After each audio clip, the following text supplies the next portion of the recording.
Uno, dos, tres, cuatro, cinco. ¿Dónde están los otros 6? Mira cómo son aquí en Venezuela. No son así. Creo que hay una diferencia. Creo que hay una diferencia. Un acto imperial que pretende imponerse como ejemplo de fuerza, pero que desenmascara una vez más la doble moral. O sea, el video, lo que ellos están diciendo es una prueba en contra de ellos. He went into a political... On the boat, you had massive amounts of drugs. We have tapes of them speaking. It was massive amounts of drugs coming into our country to kill a lot of people. And everybody fully understands that. In fact, you see it. You see the bags of drugs all over the boat. And they were hit, obviously. They won't be doing it again. And I think a lot of other people won't be doing it again when they watch that tape. But Venezuela has been very bad, both in terms of drugs and sending some of the worst criminals anywhere in the world into our country. Interdiction doesn't work because these drug cartels, what they do is they know they're going to lose, 2% of their cargo. They bake it into their economics. What will stop them is when you blow them up, when you get rid of them. So they were designated as what they are. They are narco-terrorist organizations. So the same information and the same intelligence mechanisms with maybe a higher focus was used to determine that a drug boat was headed towards eventually the United States.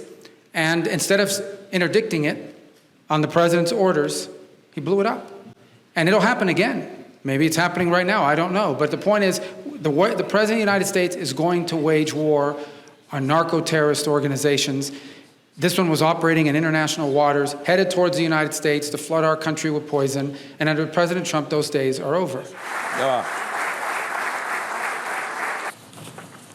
Supongamos, así, un ejercicio, que era droga, que iban 11 personas y que le dispararon.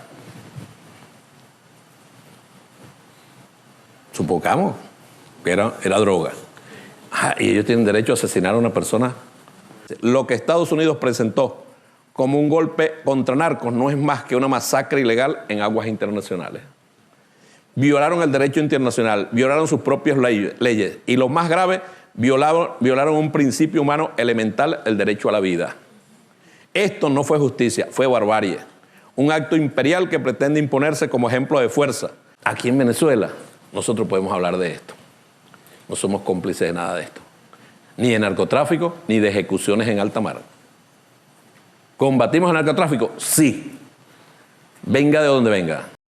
The Trump administration appears to be committed to this policy of treating drug cartels or alleged drug traffickers as a military outfit, a terrorist organization that's in effect invading the United States, and therefore military force is justified against them. The message that they're sending here is that there's been a paradigm shift in how the United States will do security in the Western Hemisphere. I think in past administrations, both Republican and Democratic, we've had administrations keen on security partnerships in the region and working through partners to try to increase security cooperation. What I think is happening now is the United States is taking a more unilateral approach.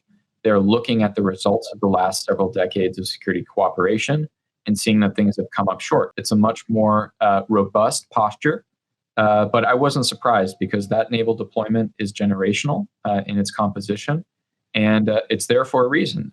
There was simply a strike without really asking for a vessel to give up. And I think the message from the administration there is these are foreign terrorist organizations. The rules of engagement have changed.